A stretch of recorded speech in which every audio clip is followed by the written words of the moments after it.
Hi guys, good morning. I tried before, but it was for some reason it was set to only I can see. So let me just quickly. There I am. How cool is that? Yep, I'm live and it's public, isn't it? Yeah, it's public. Wonderful. So you can all see me. I'm just going to share that out to my page. And to my spiritual group creations from the heart space. Search for groups, creations. There we go. Cool. Yeah. Okay. So we can start now. How's that? Wonderful. I'm so excited. Say hello, everyone, please. And thank you, Pops. Somebody liked it already. I'm so happy somebody else is up as well at this early. Well, it's not really early. It's like just after 10 a.m. in Germany, but usually I'm on sort of American time, which is like still nighttime over there, isn't it? I've got so many people in. Hi, Prakash. Good to see you.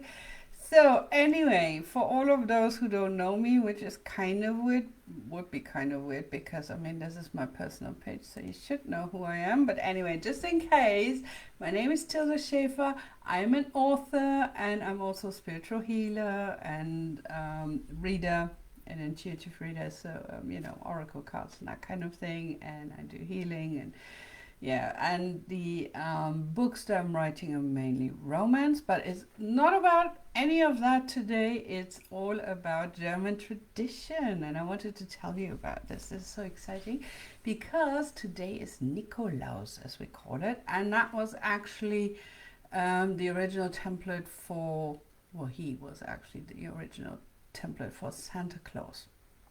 Um, so that was Nikolaus was a saint. He was a bishop in well, it's Turkey nowadays. So but it was way back then before Islam.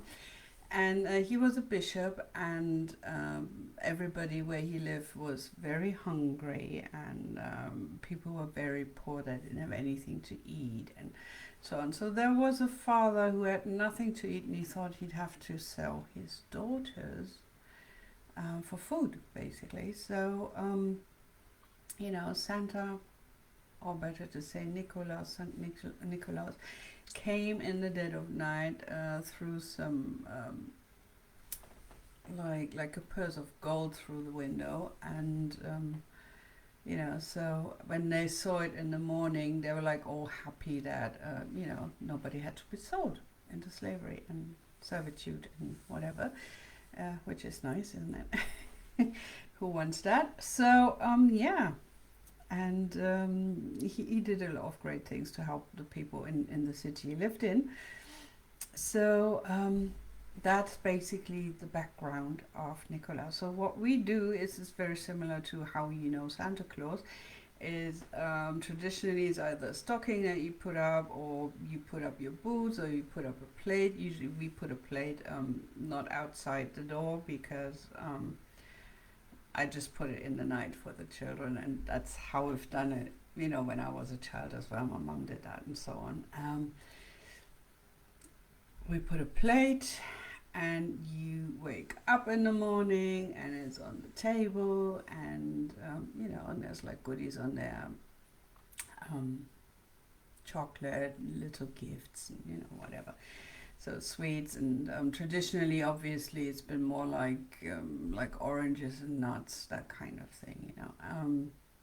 Apples before oranges. So yeah, that's a German tradition, and so then Coca-Cola, I think, invented Santa Claus out of that and made it a Christmas thing. Yes, indeed. You wouldn't believe it, would you? Anyway, so yeah.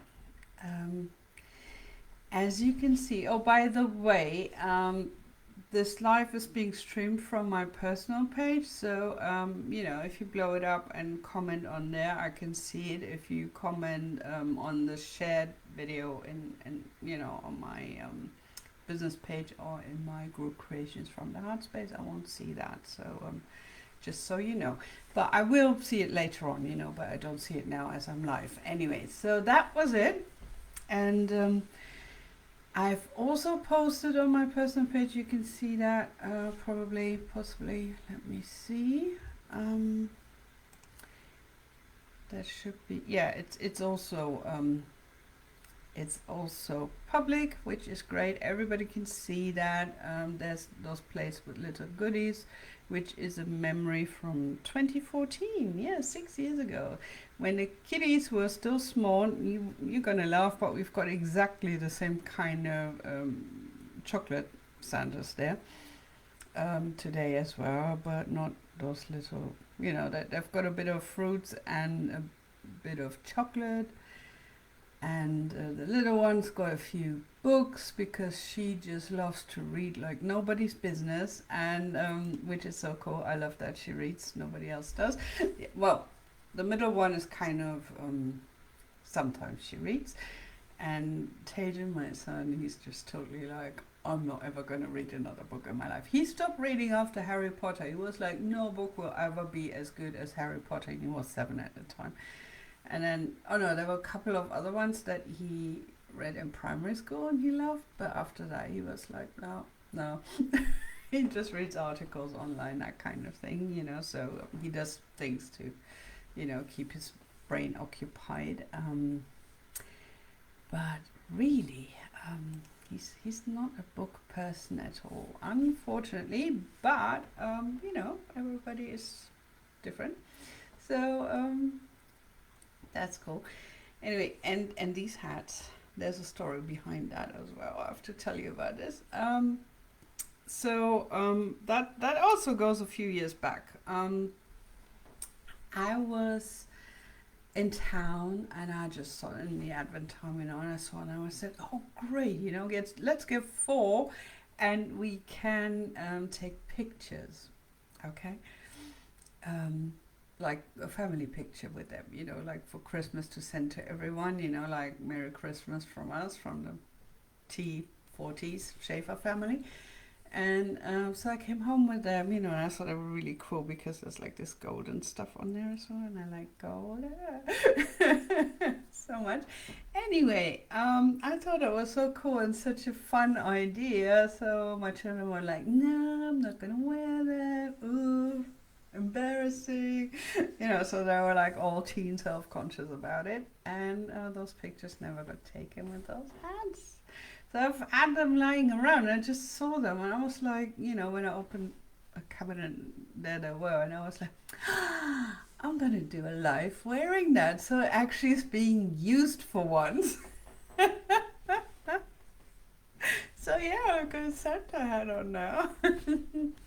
It's cute though, isn't it? I really love it. It's kind of sparkly, which is nice to go on camera with, isn't it? So, yeah, that is the little story behind this Santa hat there. Oh, you can see it now, can't you? Yeah. So anyway, and as we are getting older, all of us, you know, so did my children, believe it or not, and number 1 and 2 have already moved out. They've got, you know, they live away from home now, so, you know, being adults. Little one is still here, she's 13, my son is 21, and my middle daughter, she is 18. And but they're all coming today. Tajan, my son, was here yesterday already, and you know, and the 3 of us have been baking Christmas cookies. And today we're going to continue to bake some more and also decorate the ones that we've done yesterday. So I'll just show you. These are kind of, well, they're supposed to be round, but you know how kids are. Anyway, this is like a nut biscuit. You know, there's like hazelnuts in there, ground ones, chopped ones, and there's gonna be like a chocolate coating on it. You can have them like this. You can also put a little bit of chocolate. And, we're going to put chocolate and a whole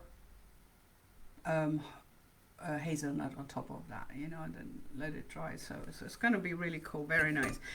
The other ones are very simple, you know, not the most innovative, but they are really great for decoration. So, you know, you've got like these forms that, you know, you roll out the dough and you've got these forms, you can do all sorts of shapes with that.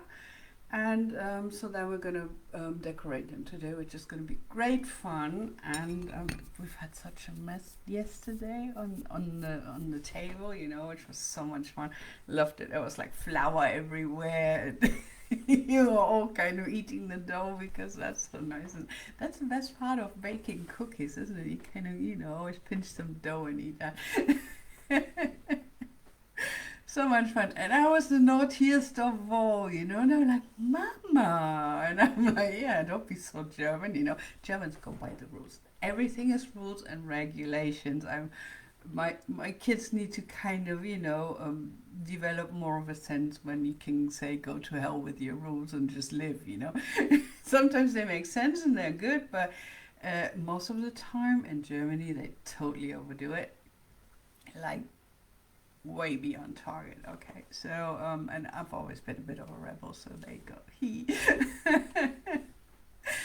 Yeah, so that's the German thing. So today we're gonna do Vanillekipferl, which is like the kind of you know, like sickle moon shape, a bit round, or like tiny little, like this little croissants kind of shape, you know, and you make them out of dough with almonds, ground almonds in there, and then you put like vanilla sugar around it, so you know, when they're still hot, so that keeps sticking on them.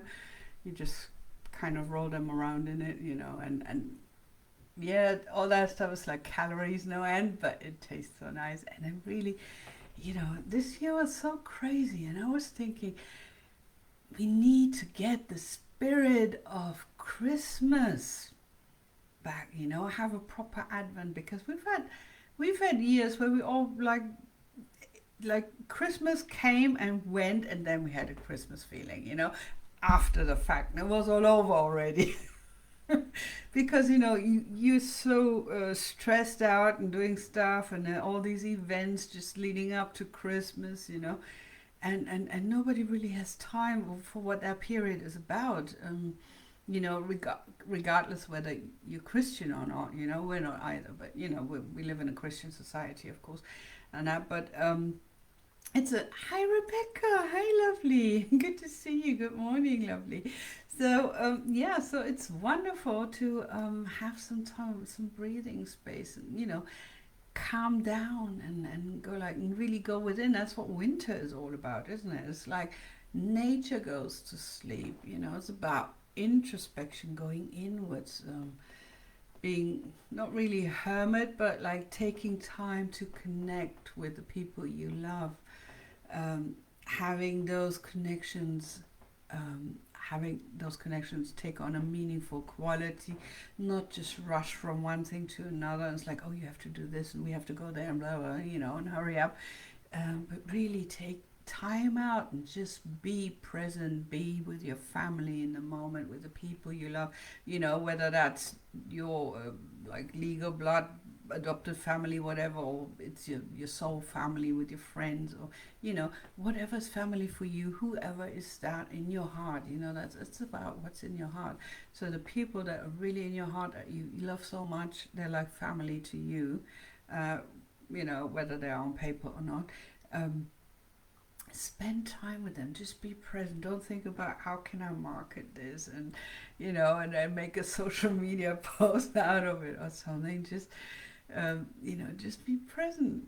And that is really the thing, you know. And do like the Advent time is like usually also like, especially when you have children, you do lots of crafting, baking cookies, reading Christmas stories and all these kind of activities. And because because the children are older, the two older ones are already out of the house, we don't really have that. So I said we need to have one weekend in Advent. I wanted to do it last weekend, but then Tatum was in quarantine because he he didn't have COVID, but he'd been a first contact of somebody who had, so he was like tainted by association, and he had to stay indoors in his room in the student hall. So he couldn't come then. Tajani wasn't feeling well either. She had a bit of a cold. So she, neither of them could have come, but it's lovely that it's this weekend. We're having Nikolaus as well at the same time, so they're gonna get a little bit of goodies, on the plate. Nothing big or fancy, but just to show I love them and have a little bit of a reminder of a family tradition of doing a bit of bonding, of just listening to kiddies' Christmas songs and singing along and talking and laughing, and just having that quality time. So that is very important, and if you, especially after the year that we've had so far, and it's not quite over yet, isn't it? I watched the Paleo Report. Have a look on YouTube. The Paleo Report. It'll come up, and he said he's a brilliant astrologer, and he said there's like an eclipse thing or something on the 21st of December, which is something poignant, and but then there's another thing, that like another cycle that finishes on the 14th of January, and then there's a new moon, something going on. I'm not an astrologer, but that was something that, like, when he explained it, it made sense. He explains really well for lay people, So and he starts his videos explaining about the planetary constellations for those who are into that. If that goes over your head, like does with mine, because I don't know all these details, what that means. But it's just in the beginning, so if you just kind of fast forward a little bit, if you're not interested in that part, once you see him in his face, because for you can't see his face, but once you see his face, then the like the report proper, like the interpretation of it all comes, and then he explains it for everybody to be able to understand that. And he's really funny as well. Like, he howls like a wolf, he laughs, and and he just enjoys himself so much doing that, which is great. It's like you have to have a passion for what you love. That is so important. That's another thing I wanted to tell you guys. It's like, have a passion. Rediscover your passion. I know, like, from so many authors, they're having writer's blocks and whatever, and I'm one of them. I'm totally one of them. I was supposed to have finished by now the third book I was set out to write, which I haven't finished, and instead I've written something else, and I still have to finish that tonight. I was going to do that last night, but then I had a bit of a backache, and I was just lying there. I was like, no, I'm not doing anything anymore. I'm just going to go to sleep, with the hot water bottle on my back. But anyway, yeah, so there's so much going on. So give yourself time, breathe, go within, see where you can reconnect with your passion, because I know it's difficult. Even though, like, I'm used to working from home. I'm doing that all the time. I've done it before 2020, and I'm going to do it after 2020. But it's still totally different if you can't go outside. You can't sit down when you feel like you want to see some people, like sit down in a cafe, watch the world go by, and just kind of make up. You see people who look a bit interesting. You just make up like their life stories, imaginary life stories in your head, just for fun, that kind of thing. Or like, you travel, and that is, gives you so many new impressions and so much joy, and having a change of scenery and all that, so those are things that we're all missing collectively already, isn't it? And so a lot of people have been struggling connecting with their creativity, and I'm really impressed by those who have been able to keep on to that in spite of everything that's going on. But yeah, and like as a mom, I had to spend a lot of time with my children as well, especially Tarani, who's still at home, the little one. She's 13. So during the time when she didn't have school, when there was a complete lockdown, and she was at home, and they only had like school via Zoom once a week for an hour or two. Um, she slept in my bed. You know, she was always kind of, she was not clingy in a horrible sense, but she needed that connection, you know. She needed body contact, she needed cuddles, she needed, you know, attention, to being talked to, and you know, for us to do things, even if we just went for a walk around the block or something, or play games, and you know, just had long conversations and that. But you know, and all these cuddles and things. So she wasn't unhappy as such, but you could tell she really missed the interaction with, you know, with her friends, seeing other people around as well. And it was always such, I mean, it's always a highlight when the older two are coming and visiting us. Um, but it's also um, been very obvious how much of a special thing that was for her, on top of the normal special thing, you know, because that was all she got for such a long time, you know, and Granny coming over. And we've got, bless her, our aunt living upstairs in this house here as well. It's a family house. And you know, so we've got the ground floor, and she's got the top floor, and there's like somebody else in the middle who's not related or anything, you know. But anyway, that's just rented out, the unit in the middle. But it's like, it's nice to see family, to see people. Or you go to the shops, usually, like, you know, you go here to the shops, there's always somebody, you know. You talk to the people behind the counter that know your kids from when you were pregnant with them, that kind of thing, you know. So it's a community, and they always ask, you know, how are the children? I haven't seen them in so long, blah blah, and all that. And now it's like everybody's wearing this mask. Nobody wants to talk anymore, more than necessary, because every time you kind of inhale, the mask goes like, you know, you're like, you can't even breathe properly. And you know, you just want to get out of the place again. Also, because not so many people are allowed inside, so you don't want to hold up the queue because you're just having a chat or something, because people are queuing up outside. So you just kind of rush in, you rush out, you know, tear that thing off as soon as you're away from everyone else, and you know, go back home. So that's not really like fruitful social interaction, interaction of quality of any kind, you know. So that communal spirit is suffering as well. And you know, so many shops, usually you go around, you have a look here, you've got a look there.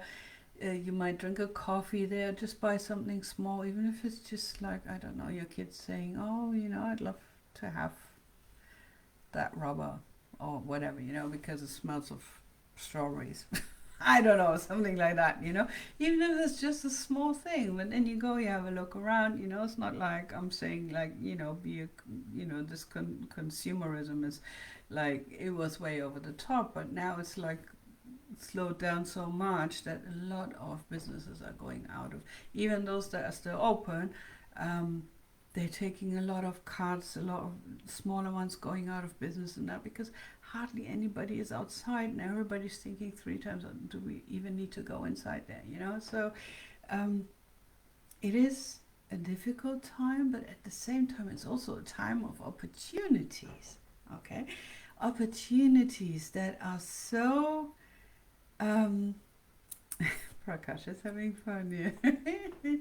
Cool. So opportunities that are like, you know, go inside, become aware, really be present in the moment, appreciate the people that you have in your life,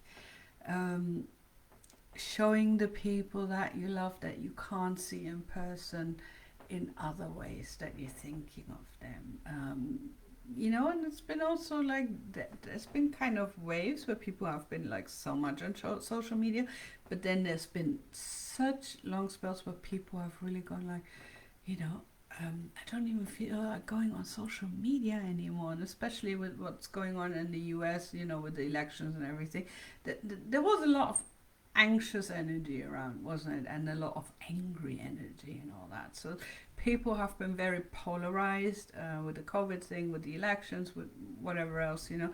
So it's been a very harsh environment, very much on social media as well. A lot of people have, you know, remarked on that and stayed away. Plus, we're also going into the fifth dimension now, which is you become more acutely aware of harsher energies, you know, those that are not so friendly, peaceful, loving, which is the spirit of Christmas, isn't it? For me, every Christmas I've told my children of their birth, because it's a story of birth, isn't it? It's a story of a child being special and loving. And it's not, you know, it's not like Jesus is like, oh, he's like better than everyone else. He's not. He came and he said, you know, if you believe in that, anyway, you know, this and more, you know, this and so much more you can do yourself, kind of thing, you know. Just look at me. If you can't believe you can do it, look at me. I'm showing you it can be done, so you can do that as well. He was like, oh, I'm the grand wizard and you guys are just stupid. You can't do anything for yourself. He said, no, I'm showing you so you can have faith that you can do it yourself. It becomes possible in your mind because I'm showing you it is possible. Okay? That's the idea of Jesus. Anyway, and in that sense, he was very special because he brought that, you know, whether fictional or a real person, again, you know, let's not go into the religious beliefs or anything, but, you know, I'm just using the Christmas story as saying, there's a child being born, it's loved, everybody is happy, and, you know, it's special, it's a miracle. And every time I gave birth to one of my children, I cried my eyes out. I really cried, and I cried so much, you know, like after all the pain and everything, you know. Once they were out and the pain was over, I was just like holding my baby for the first time, and I cried so much, not because I was sad or from the aftermath of, you know, adrenaline and pain and whatever. It wasn't that. It was because I was seeing a miracle with my own eyes. And every single child is a miracle. Every single child needs to be adored and loved and protected. And it doesn't matter if it's your child or somebody else's child or a total stranger child.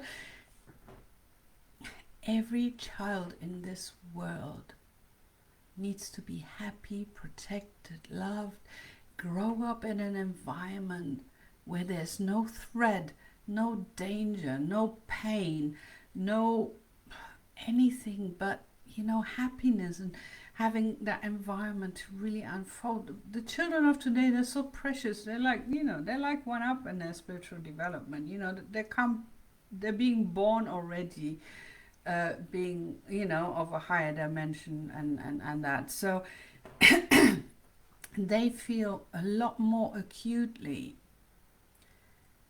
you know, when energies are off, when something harsh is going on, when something is out of alignment. They feel that to the core of their being.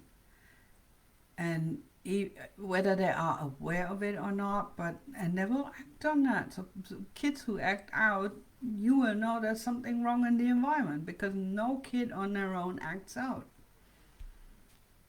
It's like they need peace, they need love, they need calming down of being flooded by media. I mean, who puts a baby in front of the TV? That's just crazy.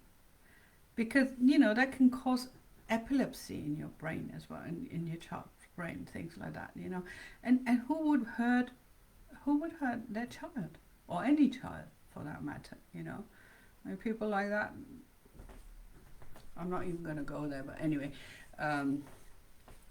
you know, it's like, let us all go within, cherish our children. And I know it's difficult when you've been cooped up with them all the time, but cherish them, look at them, take a breath, and forget all the screaming, the tantrums and whatever else, because they are, you know, they are the victims of the greatest victims really of all this COVID thing, because they can't help it. They don't have any autonomy. They're dependent on us as adults to keep them happy, keep them safe, give them a sense of being loved and cherished and nurtured, and no matter what, and nothing can harm them. Children need to know that they need to grow up that way, that nobody harms them, and that they know the people, the adults in their lives are there to protect them, are there to always have their best interest at heart first. Okay, so take a deep breath, close your eyes, and when you open them again and look at the children in your life, whether they are your own, your neighbors, children in the wider family, whatever, see them as the miracles they are, as those creatures that are really by nature full of love. They've come to show us what unconditional love really means. They are here to remind us of that, so we can remember. Okay, because with our socialization, so many of us are traumatized and all that, so children will remind us of the miracles of life, of nature. I remember when my son was like 2 years old, and we were walking in the morning, we were going somewhere, and he was like, "Look, Mama," showing me up, pointing up in the air, and I was like looking in the sky, and he was like, "The moon." I'm like, "Yeah, the moon, great, isn't it? You can still see the moon even though it's morning already, right?" So the sun had come up already, but you could see the moon. And then he was turning around, he said, "Yeah, but the sun is there," So he was pointing up there. He was like, "My God, Mama, they're in the sky at the same time." And it was like, that's a miracle. That is, it's a miracle. It's like nature is full of miracles. We don't see that. I was like, fucking hell, yeah. So through my children, I was able to rediscover my inner child again. And that children are so precious in reminding us to use our imagination, to look through the eyes of wonder, of love, and of appreciation, right? Because we just rush, and we're always like so goal orientated, like everything we do has to go somewhere, which is great to be goal orientated. I'm not saying do like whatever, like I don't care what it is tomorrow kind of thing, but you have to be present in the moment. And even when you're working towards your goal, enjoy the journey every step of the way. Don't just do something because you're looking at your target there, so I'm going to do this, and all the while you're doing that, you're always looking at that target. But instead, go like, this is so nice, this is so much fun, it's like, I'm enjoying doing social media posts. Of course, they're going to help me hopefully sell some books, or, make people aware of other stuff, whatever, But most of all, when I'm doing that, I'm like, I'm choosing the pictures, I'm moving the elements around on it as I'm creating them. I'm like, oh no, put that a little bit over there and whatever, and that is kind of the way I love it. And I look at it, I'm like, oh yeah, that's perfect, and this is such a nice feeling. And I really, while I'm doing this, in the middle of it, I'm really into that. So I'm not thinking, oh, I just have to do that, so I'm going to sell books, I'm just thinking about book sales or whatever. I don't do that.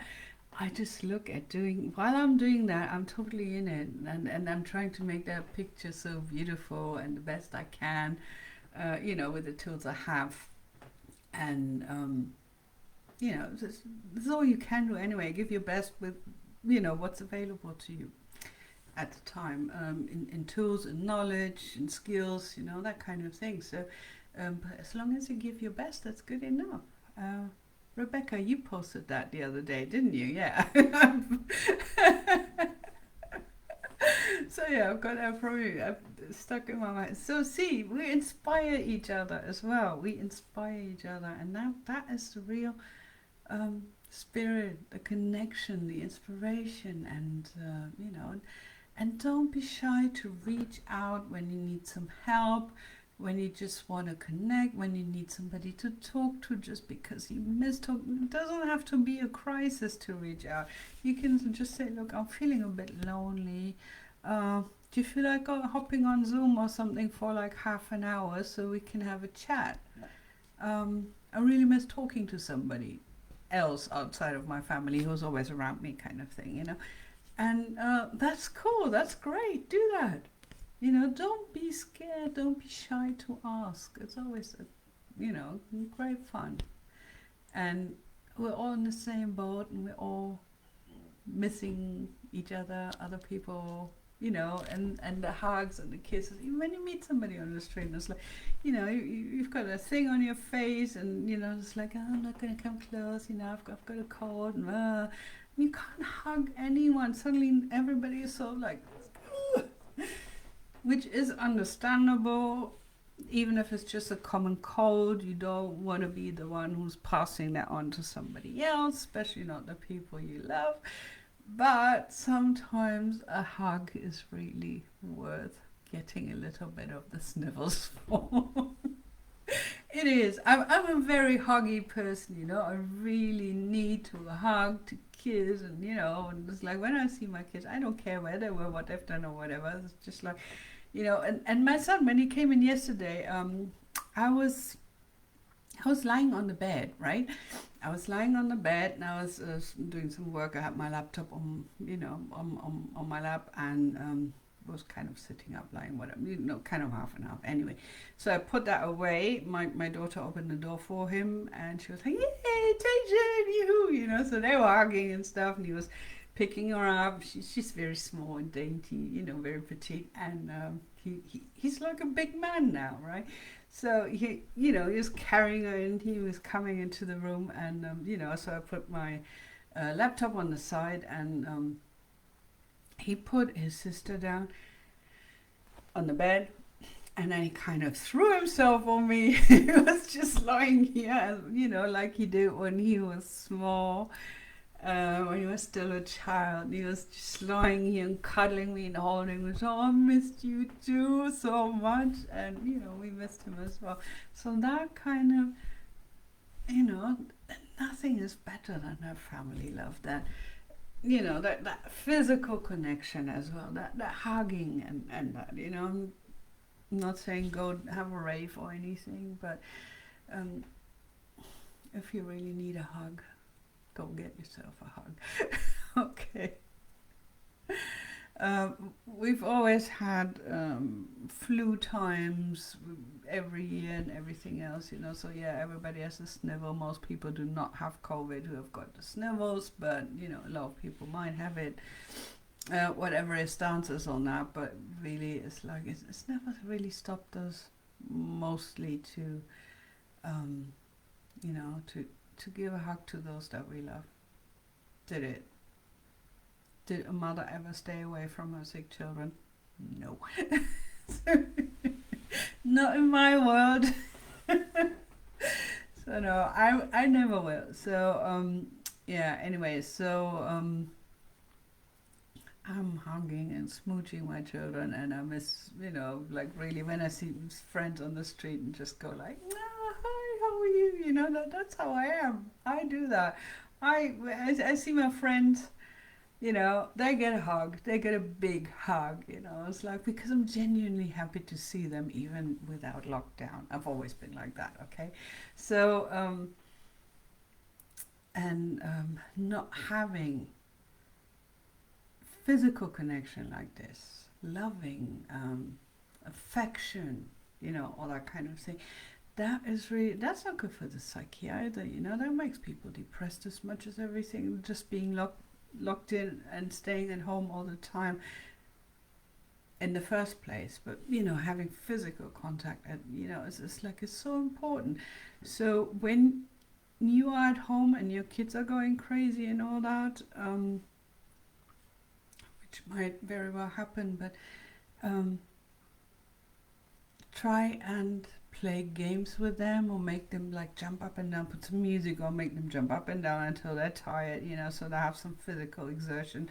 Open the window so you've got fresh air and all that, but So once you're over that, then you sit down and make them kind of be able to use the energy and get over that, get it out of the system, literally, and then sit down, read them a story, cuddle up with them, or watch a Christmas movie, or whatever you do, is just do something loving and hold them. And my friend had a kid who, but had a bit of a family situation, because the brother was sick, so everybody was always looking at the little brother, and he kind of came short. The parents try, as it's nothing, they didn't neglect their first son, but it was just the other one was so work intense, and it was really a lot on them as well, so they were like on their last leg and all that.